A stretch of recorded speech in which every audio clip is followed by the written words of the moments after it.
অস্ট্রেলিয়ার বন্ডাই সৈকতে হামলাকারী পিতাপুত্রের নাগরিকত্ব নিয়ে উঠে এসেছে চাঞ্চল্যকর সব তথ্য।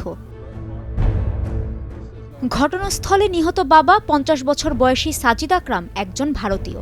আছে আত্মীয় স্বজন, সম্পত্তিও। দক্ষিণের তেলেঙ্গানা রাজ্যের রাজধানী শহর হায়দ্রাবাদ থেকে পাড়ি জমান অস্ট্রেলিয়ায়। সেটা ১৯৯৮ সালের ঘটনা, কিন্তু দীর্ঘ ২৭ বছরেও তিনি ভারতীয় পাসপোর্টই ব্যবহার করেন। তেলেঙ্গানা পুলিশ জানিয়েছে, সাজিদের সাথে তার পরিবারের যোগাযোগ খুবই কম ছিল। তারপরও মোট ৬ বার ভারতে যান সাজিদ। ধারণা করা হচ্ছে সম্পত্তি সংক্রান্ত ও পারিবারিক কারণেই তার ভ্রমণের উদ্দেশ্য। হায়দ্রাবাদে বাস করা স্বজনরা সাজিদের উগ্রবাদী চিন্তাধারা সম্পর্কে অবগত নয়, এমনটা দাবি পুলিশের। আরও বলা হয়, পুরো ঘটনার তদন্তে কাজ করছে গোয়েন্দারা। একই সঙ্গে বিভ্রান্তমূলক তথ্য না ছড়ানোর অনুরোধও জানানো হয় প্রশাসনের পক্ষ থেকে।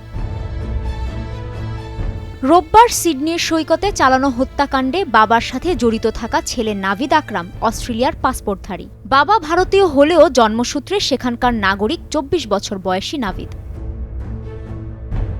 জখম অবস্থায় ধরা পড়া নাভিদের বিরুদ্ধে ৫৯টি অভিযোগ দায়ের করেছে পুলিশ, যার মধ্যে ১৫টি হত্যা মামলা।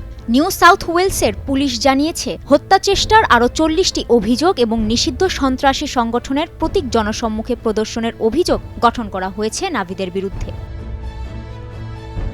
পুলিশ এখন অনুসন্ধান করে দেখছে, কেন পিতা ও পুত্র বন্ডাই বিচে হামলার কয়েক সপ্তাহ আগে ফিলিপাইন গিয়েছিলেন।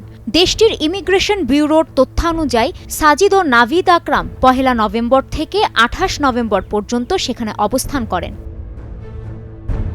ফিলিপাইন ভ্রমণে সাজিদ ভারতীয় পাসপোর্টই ব্যবহার করেন। অন্যদিকে নাভিদ যান অস্ট্রেলিয়ান পরিচয় নিয়ে।